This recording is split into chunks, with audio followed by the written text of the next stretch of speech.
అయితే నేను ఇంకా స్కూల్లో ఉన్నప్పుడు ఈ 8th 9th ఇవి కూడా ఉన్నాయి. పార్టీ వాళ్ళు ఇటువైపు నెక్కొండ దళం ఇటువైపు తిరిగేది.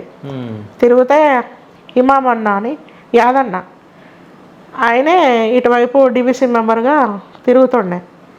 మంచిగా పార్టీ వాళ్ళే లుంగి కట్టుకొని సివిల్ అయ్యి డైరెక్ట్ స్కూల్కి వచ్చేటోళ్ళు. వాళ్ళ అమ్మమ్మలు కలవనియరని చెప్పి వాళ్ళకి తెలుసు. ఓకే. వస్తే బ్యాగ్ స్కూల్లోనే వదిలేసి మా మేనమామ వచ్చిండు, మా చిన్నమ్మమ్మ కొడుకు వచ్చిండు అని చెప్పి చేతకు బండి ఎక్కడో ఉండేది.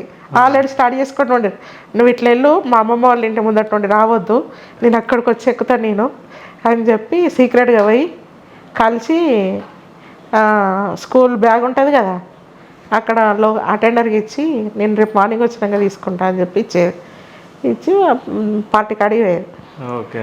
అవి కండిషన్ వాళ్ళకు 1 అవరే, మళ్ళీ ఉండమని అనొద్దు నన్ను అక్కడ. అంటే మళ్ళీ ఇక్కడ వీళ్ళు అవుతుంది కదా.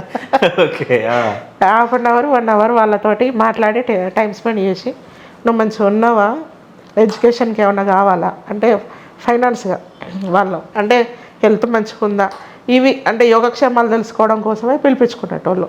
పిలిపించుకొని వాళ్ళతో నుండి వాళ్ళతో పాటు లంచ్ చేయించుకొని మళ్ళీ ఏం టైం స్కూల్ వదిలిపెట్టే టైంకు ఆ టైంకు నేను రావాలి. మళ్ళీ వాళ్ళు వచ్చి ఊరవతల డ్రాప్ చేసిపోతే నేను ఇంటికి పోయేది. బ్యాగ్ ఏదైనా అడిగితే మా ఫ్రెండ్ వాళ్ళ ఇంటికి పెట్టొచ్చిందని చెప్పేది అన్నాడు. అట్లా తెలియకుండా కూడా పార్టీని పోయి కలిసి వచ్చినారు. ఓకే. అంటే స్కూల్లో ఉన్నప్పుడు ఇవన్నీ నడిచినాయి.